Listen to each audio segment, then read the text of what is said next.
Right, welcome to UK Casuals. As you can see, we are without Gary Harris. That reason may come apparent when we go to the results a little bit later on. So anyway, we have Dave Cass. How are you tonight, Dave? Yeah, I'm all right, thanks, Matty. All good, mate, all good. Out in the van? No, I mean, I'm actually in the missus's motor tonight because it's just a little bit more comfortable than the van. More comfortable for you. The seats are better. Listen, no one can knock you for that, Dave. All right, mate. So, lots to talk about, mate. Blackpool fans, I've got this off the Proper Football page, which is Gary Harris and Simon Wilton's page, is that Blackpool fans were not happy with the old bill. Now, the actual clip says that it was because the Blackpool old bill were keeping the fans behind in freezing conditions. But the comment said, no, this is St Andrews at Birmingham. So I'll insert clip.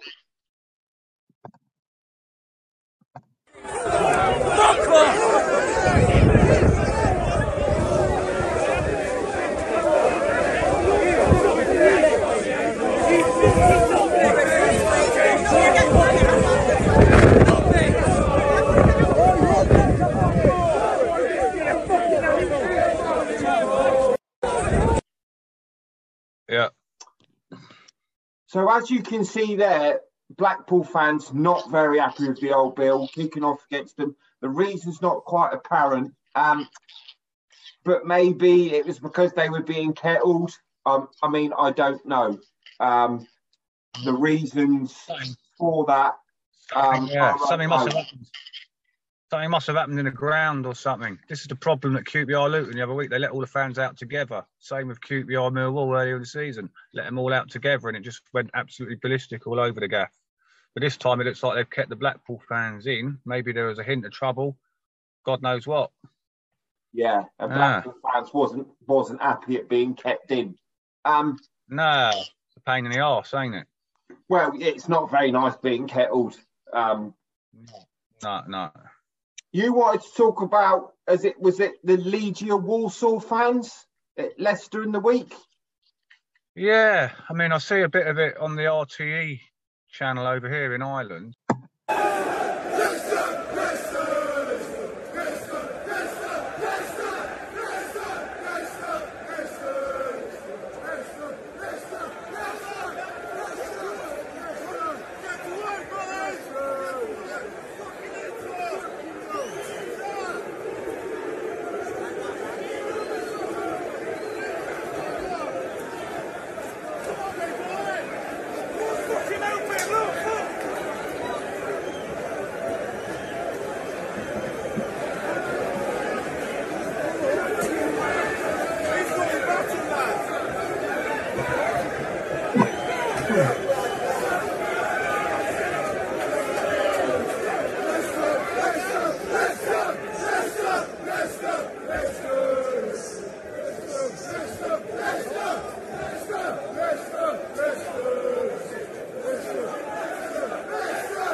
They put they had the game on, and I was sort of half watching the match, and it sort of beamed over to all the Legia fans were storming towards the old bill, ripping up the stuff that separates, that they put over the seats to separate the fans and that. It's like a long piece of cloth, isn't it? Yeah, like all that tarpaulin or whatever it is, and they were trying to give it to the old bill, and it looked like they were, and I just wondered. What the fuck goes on sometimes? Because the Hungarians done it at Wembley as well, didn't they? Seem to get away with murders. And yet you see the Blackpool fans in that clip getting a bit of a slap or whatever. Why is it they steam into the our fans and seem to let these Europeans or whatever get away with murders? That's what it seems you know like. what, Dave? I mean, that's a very good point, and I think we talked about it in previous shows with Gary, and maybe we've brought it on ourselves. It's called possible. The English disease, isn't it?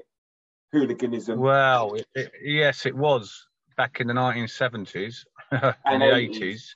Yeah. Hang on, things have moved on a lot, and it seems to be.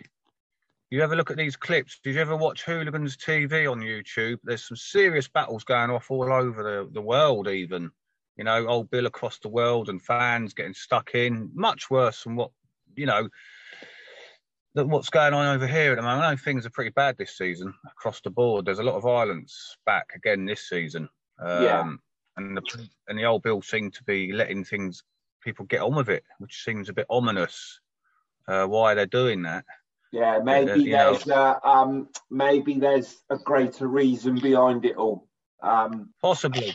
So beware anyone who's getting involved out there. Don't be daft. You know, because it might come back to bite you on the arse. That's all. You're getting just be careful, man. They'll come through your door at 4 a.m. And you don't exactly that. Yeah, man. That's what happens. Yeah. The morning raid. A morning raid. Yeah, it certainly is. Now I want to just quickly. There was a tweet from Alan Shearer, which you'll see now, and it's about Eddie Howe, and basically Alan Shearer saying, if you didn't know, you know now, about keeping Newcastle in the Premier League. So Alan Shearer, a Geordie, a homeboy lad, obviously thinks Newcastle are going down, Dave. He says they're going down. Is that what he says? Well, basically, yeah. Yeah. Well, he obviously hasn't got a lot of faith then in Eddie Howe. No. He's saying something like that. Norwich are picking up points, aren't they?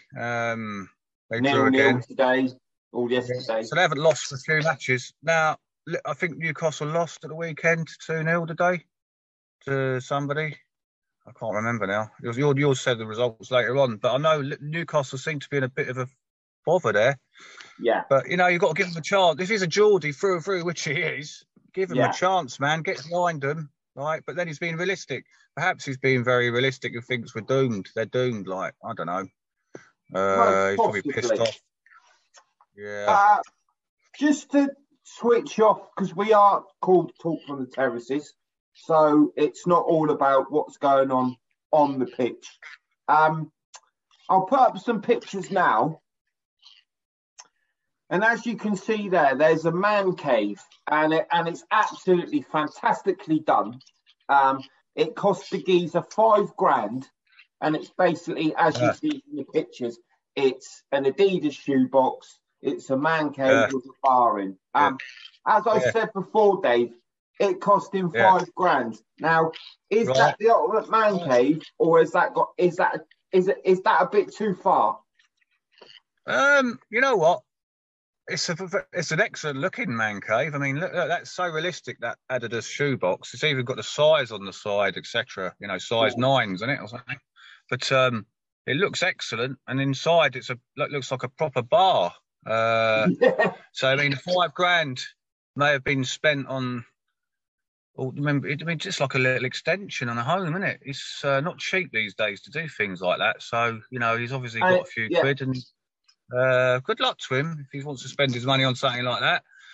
It's not cheap to do up stuff like that these days. Electrics, plumbing, and this, that, the other. I was just saying, what you just said there, Dave, is his money at the end of the day. You know, his money, You can say he's wasting it, and he's done this, and it's a step too far, and everything. But you just said that it's his money, mate. Exactly. You know? Yeah, it's his money. Let him do if he wants to do that with his money. Fair play, mate. If he wants to buy a fucking vintage pair of trainers for $5,000, that's his business. You know what I mean? People spend more on trainers. Okay, we'll go to some results.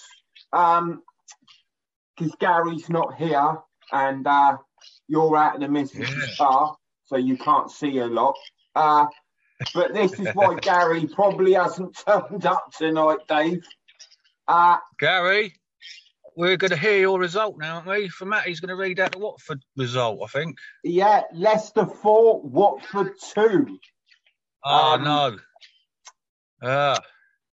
Gary, you've got to be with us, man. You've got to face it. Take it on the chin, bruv.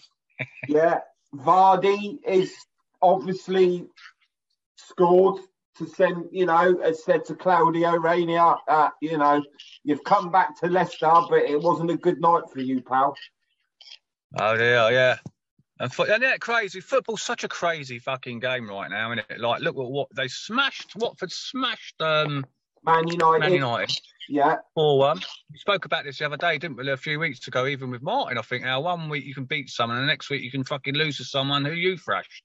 It's like you thrashed someone, and you go and play the team that got thrashed by the team you thrashed, and then you get thrashed. It's like you couldn't predict anything, could you? Like, you know what, Dave? These days you can't. No. Obviously, the weather's getting bad now. The Burnley v Spurs game got postponed due to snow. Yeah. I'll put up a picture now. From that picture, you can see that it was quite bad.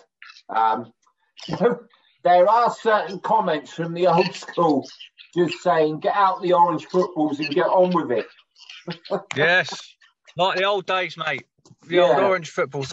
Yeah, I remember. I loved watching as a kid. I remember watching Match of the Day, the old orange football, especially in the FA Cup. It's always the FA Cup third round because that's the first week of January, which is always the coldest because the winters used to be fucking freezing back in the 70s and 80s, trust me.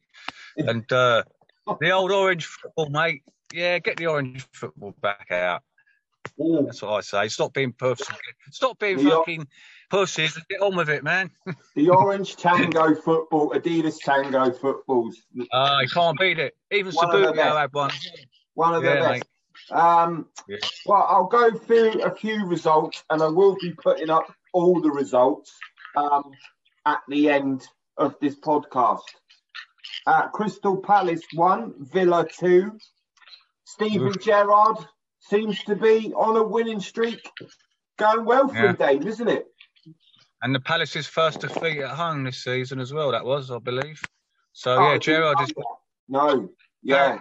I think it's Palace's first home defeat, maybe just in the league. I don't know about the Cup. Well, no, they haven't been in the Cup yet. So, that's their first home defeat to Villa. Villa, another team who looked a bit shy. Now they're back up. Yeah, Gerrard must be doing the business.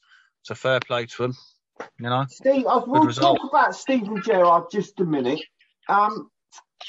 He moved from Rangers, where he was very successful in his first term of management, and now he's moved down to Villa.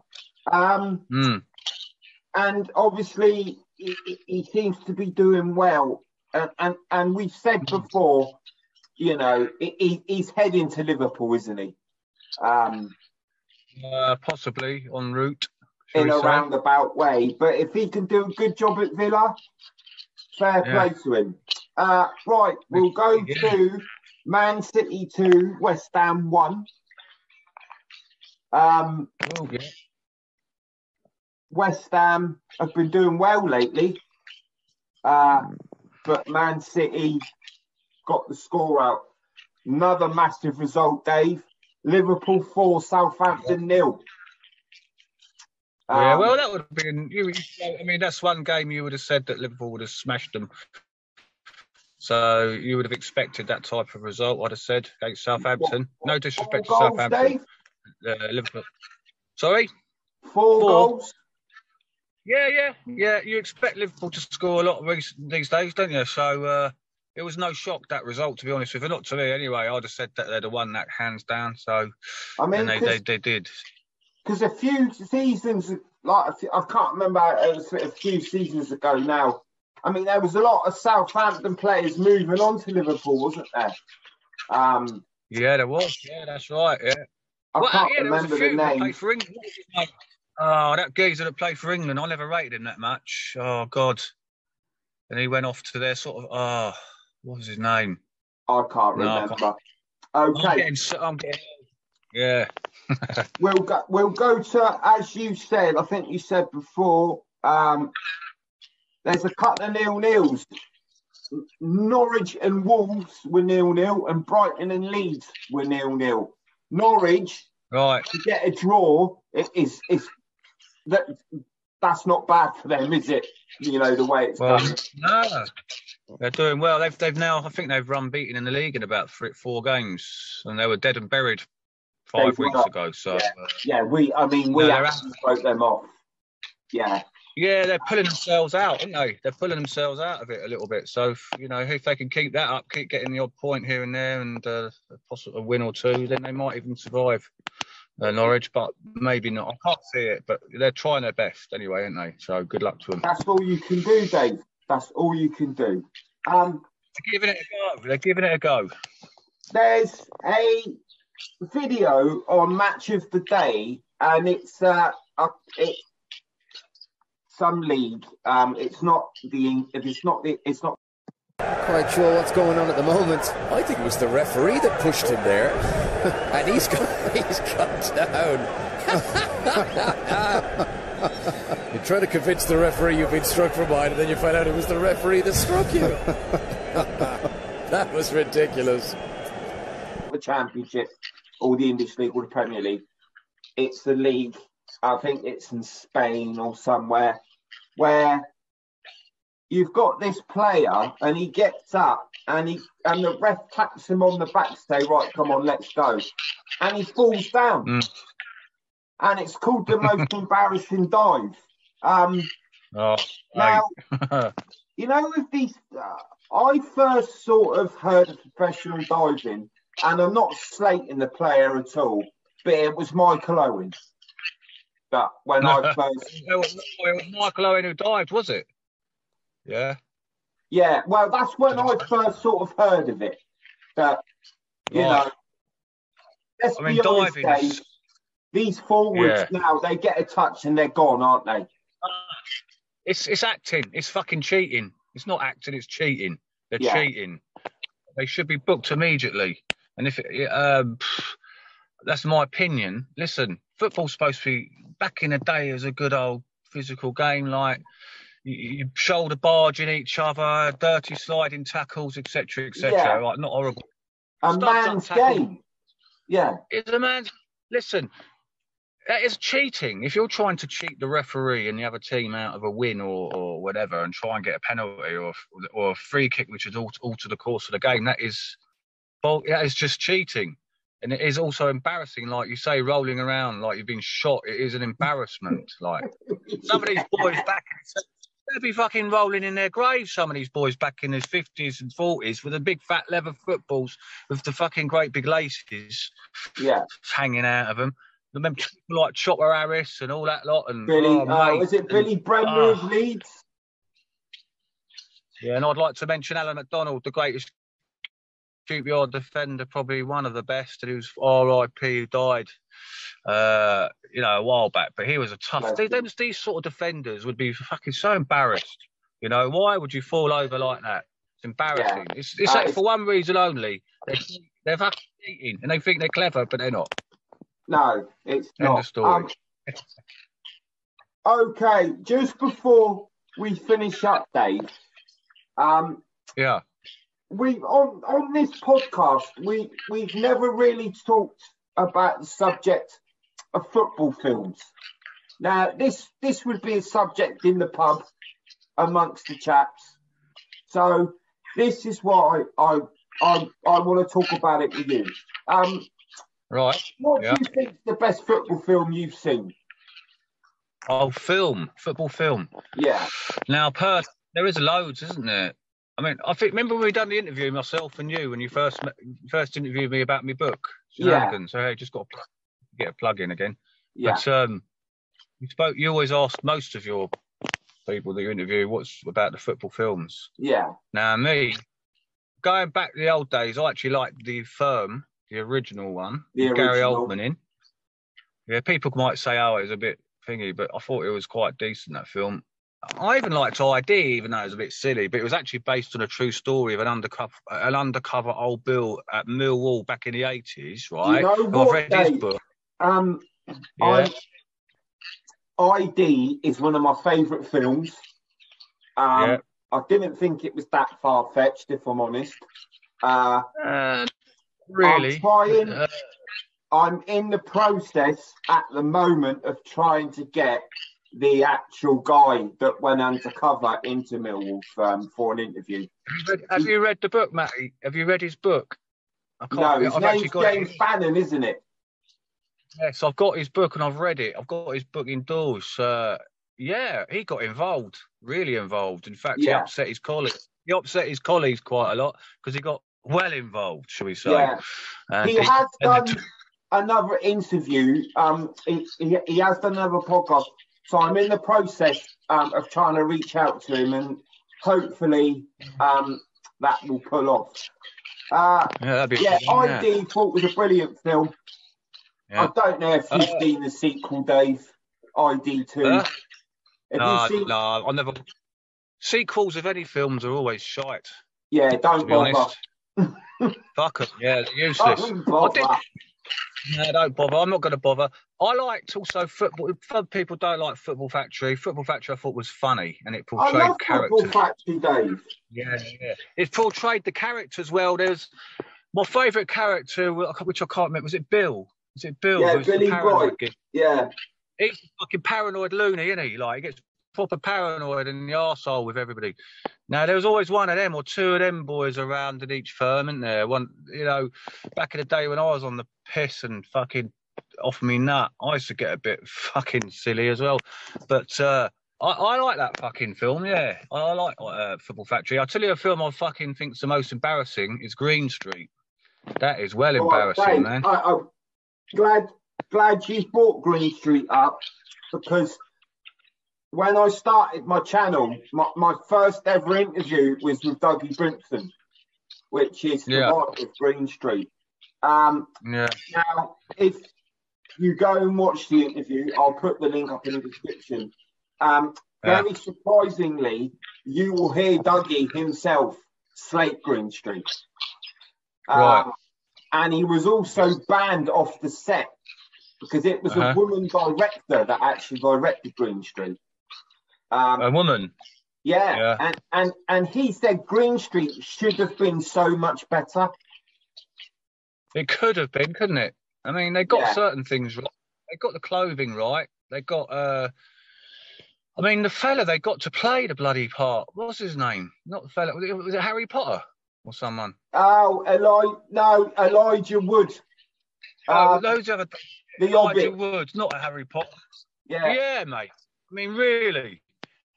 Could you see him being a hooligan? Do you know what? When Dougie Brimson, in my interview with Dougie Brimson, when he got the phone call, thought that was a joke. Yeah.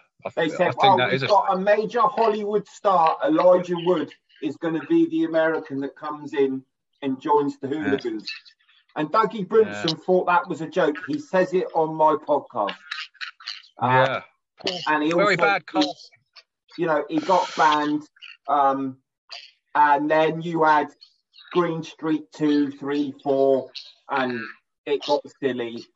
But Dougie said he was never anything as equals. What he tried to do is he did go to a producer because he said the best character in Green Street was Bother. Right. Without a doubt, it was Bother.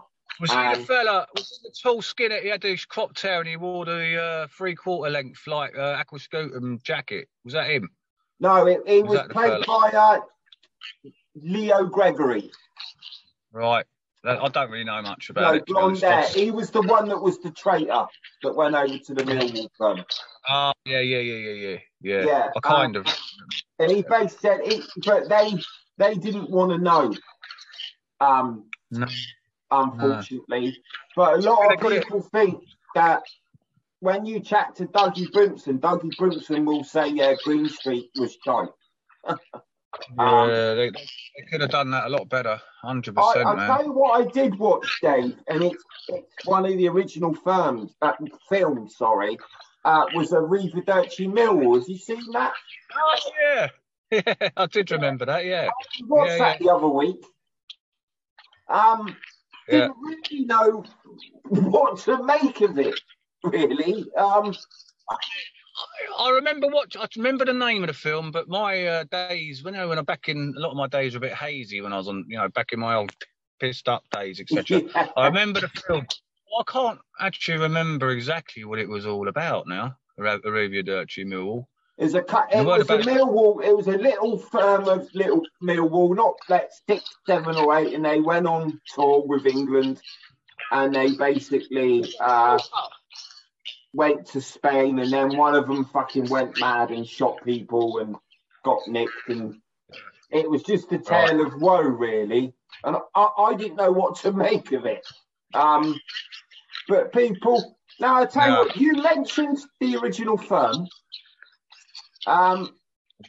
Now Nick loves the film. I think it's a good film. People say, "Oh, he should never have remade it," but it's its own film because it's from a different perspective. It's from Dom's perspective. It's not from the head of West Ham's firm, So, what did you think of the remake? I haven't seen it. I've not watched it, so I don't know. But I know they had lots of good clobber in it. I know that. I see that, but I haven't actually watched it, Matty, so I don't know. Yeah, you know what? I think it was 80 Casual Classics that actually went through all their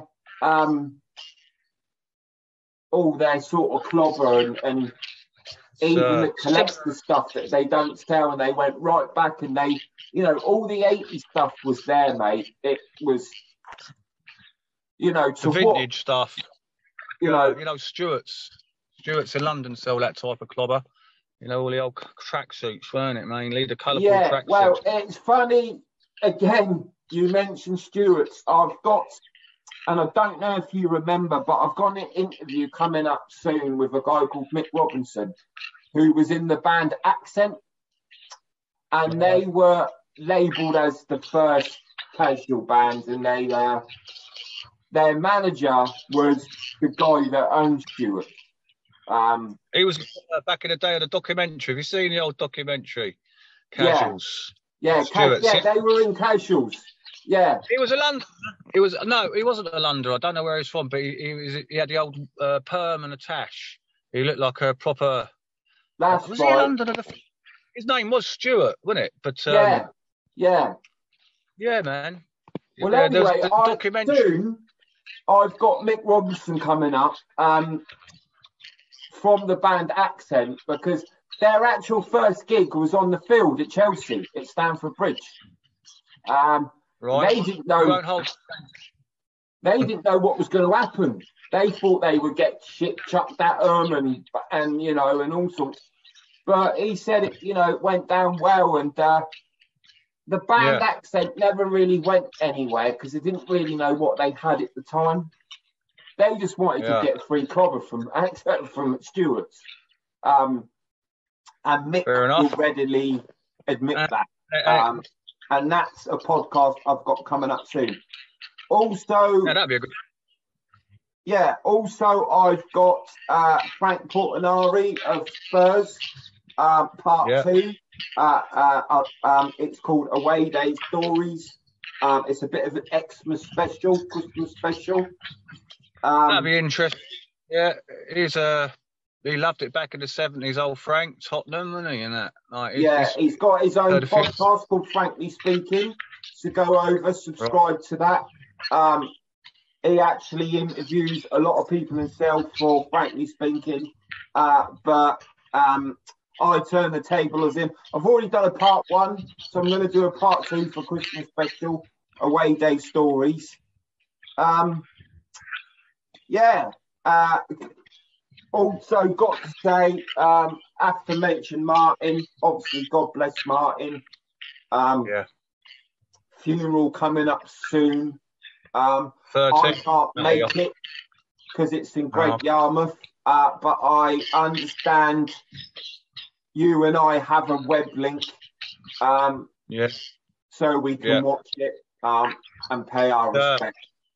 Yeah. And I'm thinking with Jan at the moment. You know, still thinking of you, Jan. And, thank you. I can't get over because I'm in Ireland at the moment. And it looks like things are going to get a bit hairy with all these bloody COVID malarkey shit going on again. Well, it's a new strain, isn't it, apparently? God knows. It's a new strain, and to be honest, I predict lockdown and... Matty, I predict a riot. Well, who knows? I don't predict a riot. I predict a lockdown and masks. Yeah, you'll have to wear masks again. It won't be a choice. You'll get told you'll have to wear them. With this COVID stuff, I don't know if this is the way of life anymore, Dave. Fucking who knows, mate? Who knows? It seems to be getting that way. Ireland have been a lot more, let's say, consistent. Although they were slow at the beginning when it first came out, but they've kind of been a bit more. They haven't been rushing back to do things like you have over there. Try and get things back to normal. It's a separate subject alone, isn't it? That you don't really want to go into. It's quite political as well, isn't it? And, with that, we want to leave that alone. Just keep it away from that, Matty. So next week we'll probably have Gary Harris back, but then if Watford lose, we might not, Dave. There must be there must be a legitimate reason why he ain't come tonight. I think he ain't. Yeah, if you win, you might get another win next week, Gary. Come and celebrate. You might be back. Put it this way: if Watford win and he's back next week, then he's suspect. And if That's all I'll say. Okay, thank you for tonight, Dave. It's been a pleasure. Yeah. As normal. Hopefully next week you'll be indoors, mate. Yeah, let's hope so, man. And back in the warmth of me cottage in there. Hopefully getting broadband tomorrow, which they said they've been doing for bloody weeks and weeks. But hopefully tomorrow, mate. Hopefully I'll be in there in the warmth next week. And, okay. Thank you for tonight, Dave. And there'll be more videos coming from UK Casual soon.